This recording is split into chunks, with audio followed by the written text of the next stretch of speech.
1962 का भारत चीन युद्ध, जो भारत चीन सीमा विवाद के रूप में भी जाना जाता है, विवादित हिमालय सीमा युद्ध के लिए एक मुख्य बहाना था, लेकिन अन्य मुद्दों ने भी भूमिका निभाई। चीन में 1959 के तिब्बती विद्रोह के बाद जब भारत ने दलाई लामा को शरण दी तो भारत चीन सीमा पर हिंसक घटनाओं की एक श्रृंखला शुरू हो गई। भारत ने फॉरवर्ड नीति के तहत भारत चीन के बीच की सीमा रेखा मैकमोहन रेखा से लगी सीमा पर अपनी सैनिक चौकियां रखी, जो 1959 में चीनी प्रीमियर झाओ एनलाई के द्वारा घोषित लाइन ऑफ एक्चुअल कंट्रोल यानी LAC की पूर्व भाग के उत्तर में थी। चीनी सेना ने 20 अक्टूबर 1962 को लद्दाख में और मैकमोहन रेखा के पार एक साथ हमले शुरू किए। चीनी सेना दोनों मोर्चों में भारतीय बलों पर उन्नत साबित हुई और पश्चिमी क्षेत्र में चुशूल में रेजांग लॉ एवं पूर्व में तवांग पर अवैध कब्जा कर लिया। चीन ने 20 नवंबर 1962 को युद्ध विराम की घोषणा कर दी और साथ ही विवादित दो क्षेत्रों में एक से अपनी वापसी की घोषणा भी की। 1962 के भारत चीन युद्ध के दौरान अरुणाचल प्रदेश के आधे से भी ज्यादा हिस्सों पर चीनी पीपल्स लिबरेशन आर्मी ने अस्थायी रूप से कब्जा कर लिया था। उस वक्त फिर चीन ने एक तरफा युद्ध विराम घोषित कर दिया और उसकी सेना मैकमोहन रेखा के पीछे लौट गई। चीन युद्ध कठोर परिस्थितियों में हुई लड़ाई के लिए उल्लेखनीय है। इस युद्ध में ज्यादातर लड़ाई 4250 मीटर यानी 14,000 फीट से अधिक ऊंचाई पर लड़ी गई। इस प्रकार की परिस्थिति ने दोनों पक्षों के लिए रसद और अन्य लॉजिस्टिक समस्याओं प्रस्तुत की। इस युद्ध में चीनी और भारतीय दोनों पक्ष द्वारा नौसेना या वायुसेना का उपयोग नहीं किया गया था। चीन और भारत के बीच एक लंबी सीमा है जो नेपाल और भूटान के द्वारा 3 अनुभागों में फैला हुआ है। यह सीमा हिमालय पर्वतों से लगी हुई है जो वर्मा एवं तत्कालीन पश्चिमी पाकिस्तान, आधुनिक पाकिस्तान तक फैली है। इस सीमा पर कई विवादित क्षेत्र अवस्थित हैं। पश्चिमी छोर में अक्साई चीन क्षेत्र है जो स्विट्जरलैंड के आकार का है। इस भू क्षेत्र पर अभी चीन का कब्जा है। यह क्षेत्र चीनी स्वायत्ता क्षेत्र झिंजियांग और तिब्बत के बीच स्थित है। पूर्व सीमा पर वर्मा और भूटान के बीच वर्तमान भारतीय राज्य अरुणाचल प्रदेश स्थित है।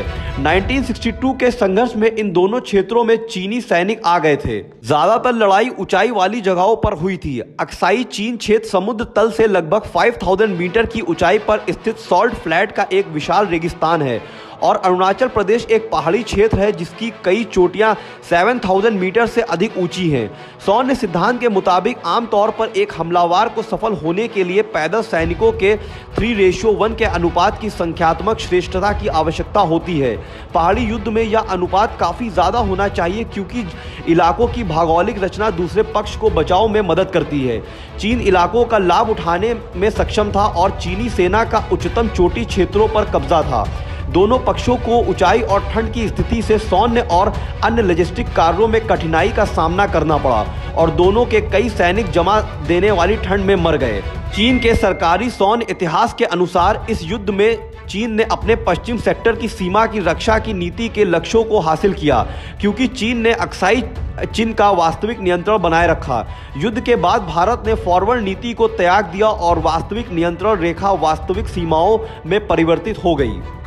जेम्स केल्विन के अनुसार भले ही चीन ने एक सैन्य विजय पा ली परंतु उसने अपनी अंतर्राष्ट्रीय छवि इस मामले में खो दी। पश्चिमी देशों खासकर अमेरिका को पहले से ही चीन नजरिया, इरादों और कार्यों पर शक था। इन देशों ने चीन के लक्ष्यों को विश्व विजय के रूप में देखा और स्पष्ट रूप से यह माना कि सीमा युद्ध में चीन हमलावर के रूप में था। चीन की अक्टूबर 1964 में प्रथम परमाणु हथियार परीक्षण करने और 1965 के भारत पाकिस्तान युद्ध में पाकिस्तान को समर्थन करने से कम्युनिस्टों के लक्ष्य तथा उद्देश्यों एवं पूरे पाकिस्तान में चीनी प्रभाव के अमेरिकी राय की पुष्टि हो जाती है। युद्ध के बाद भारतीय सेना में व्यापक बदलाव आए और भविष्य में इसी तरह के संघर्ष के लिए तैयार रहने की जरूरत महसूस की गई। युद्ध से भारतीय प्रधानमंत्री जवाहरलाल नेहरू पर दबाव आया जिन्हें भारत पर चीनी हमले की आशंका में असफल रहने के लिए जिम्मेदार के रूप में देखा गया। भारतीयों में देशभक्ति की भारी लहर उठनी शुरू हो गई और युद्ध में शहीद हुए भारतीय सैनिकों के लिए कई स्मारक बनाए गए। यकीनन मुख्य सबक जो भारत ने युद्ध से सीखा था वह है अपने ही देश को मजबूत बनाने की जरूरत है और चीन के साथ नेहरू की भाईचारे वाली विदेश नीति से एक बदलाव की।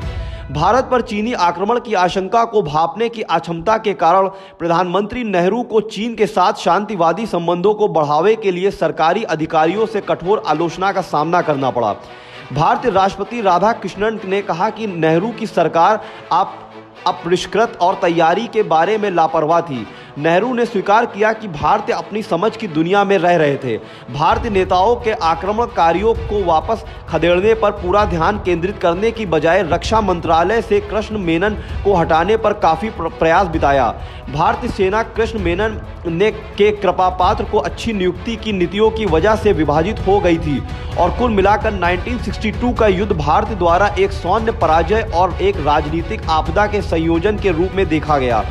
उपलब्ध विकल्पों पर गैर न करने बल्कि अमेरिकी सलाह के तहत भारत ने वायुसेना का उपयोग चीनी सैनिकों को वापस खदेड़ने में नहीं किया।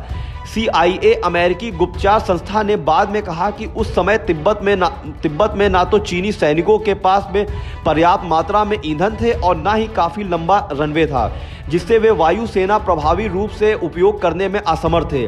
अधिकांश भारतीय चीन और उसके सैनिकों को संदेह की दृष्टि से देखने लगे। कई भारतीय युद्ध को चीन के साथ एक लंबे समय से शांति स्थापित करने में भारत के प्रयास में एक विश्वासघात के रूप में देखने लगे। नेहरू द्वारा हिंदी चीनी भाई भाई कथन के उपयोग पर भी सवाल शुरू हो गए। इस युद्ध ने नेहरू की इन आशाओं को खत्म कर दिया कि भारत और चीन एक मजबूत एशियाई ध्रुव बना सकते हैं, जो शीत युद्ध घुट की महाशक्तियों को बढ़ते प्रभाव की प्रतिक्रिया होगी। सेना के पूर्ण रूप से तैयार नहीं होने का सारा दोष रक्षा मंत्री मेनन पर आ गया, जिन्होंने अपनी सरकारी पद से इस्तीफा दे दिया ताकि नए मंत्री भारत के सैन्य आधुनिकीकरण को बढ़ावा दे सके। स्वदेशी स्रोतों और आत्मनिर्भरता के माध्यम से हथियारों की आपूर्ति की भारत की नीति को इस युद्ध के पुख्ता किया। भारतीय सैन्य कमजोरी को महसूस करके पाकिस्तान ने जम्मू और कश्मीर में घुसपैठ शुरू कर दी, जिसकी परिणति अंततः 1965 में भारत के साथ दूसरा युद्ध से हुआ। हार के कारणों को जानने के लिए भारत सरकार ने युद्ध के तत्काल बाद लेफ्टिनेंट जनरल हेंडरसन ब्रुक्स और इंडियन मिलिट्री एकेडमी के तत्कालीन कमांडेंट ब्रिगेडियर PS भगत के नेतृत्व में एक समिति बनाई थी। दोनों सैन्य अधिकारियों द्वारा सौंपी गई रिपोर्ट को भारत सरकार अभी भी इसे गुप्त रिपोर्ट मानती है। दोनों अधिकारियों ने अपनी रिपोर्ट में हार के लिए प्रधानमंत्री जवाहरलाल नेहरू को जिम्मेदार ठहराया था। और ऐसी ही ताज़ा न्यूज़ अपडेट पाने के लिए आप जुड़े रहें हमारे चैनल ई इंडिया न्यूज़ के साथ और चैनल को लाइक करें, सब्सक्राइब करें और शेयर करें। धन्यवाद।